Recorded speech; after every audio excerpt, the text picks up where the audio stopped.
Lorsque la pensée divine représentée par le temple et par Jérusalem lui a été abandonnée et perdue, et que la gloire se fut retirée, Ézéchiel reçut la vision d'une nouvelle maison céleste, d'une maison mesurée et définie d'en haut, dans chacun de ses détails, et que l'ordre lui fut donné de l'écrire.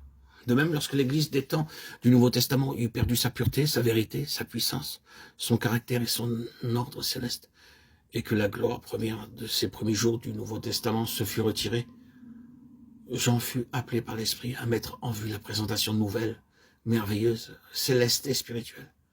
La personne du Seigneur, cette nouvelle présentation céleste de Christ que nous avons dans l'évangile de Jean, dans ses épîtres et dans l'Apocalypse.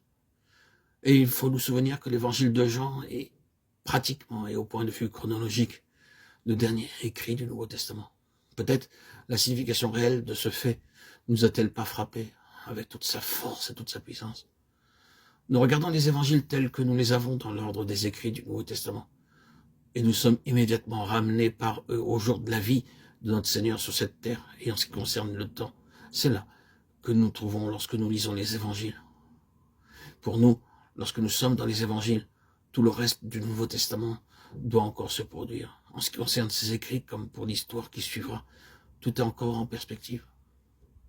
Cela est naturellement presque inévitable, peut-être presque inévitable, mais nous devons néanmoins essayer de nous sortir de cette position.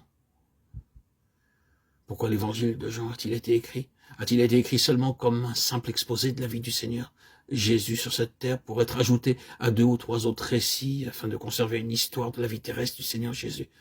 Est-ce là sa raison d'être? Or, pour beaucoup de personnes, c'est pratiquement son seul objet. Les évangiles sont lus dans le but d'étudier la vie de Jésus sur cette terre. Cela peut être très bien, mais j'aimerais mettre très fortement l'accent sur le fait que telle ne fut pas l'intention du Saint-Esprit lorsqu'il inspira la rédaction des évangiles. Et cela, tout particulièrement en ce qui concerne l'évangile de Jean, écrit si longtemps, après toutes les autres choses, écrit tout à la fin, car lorsque Jean rédigea ses derniers écrits, les autres apôtres étaient dans la gloire. L'évangile de Jean fut écrit, comme nous l'avons dit, lorsque l'Église du Nouveau Testament eut perdu sa forme et sa puissance primitive, sa vie spirituelle, son caractère céleste et son ordre divin. Il fut écrit au sein des conditions auxquelles font allusion les messages adressés aux églises, en Asie, au début de l'Apocalypse, et que nous font comprendre clairement aussi ces épîtres. Quel est donc l'objet en vue? Simplement celui-ci.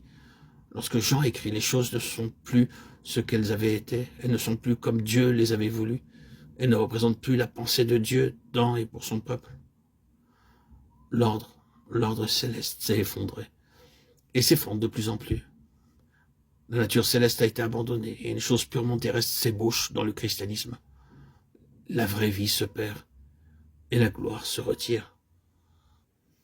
Dieu réagit contre cette situation en donnant une nouvelle présentation de son Fils, une présentation céleste et spirituelle.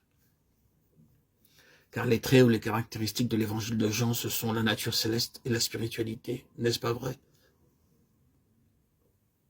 Oui, nous trouvons là une nouvelle introduction de son Fils. Mais quelle introduction? Non pas seulement et simplement celle de Jésus de Nazareth, mais celle du Fils de l'homme, qui est le Fils de Dieu. Dieu révélé et manifesté dans l'homme, sortant de l'éternité dans toute la plénitude de l'essence divine, afin que son peuple le voie.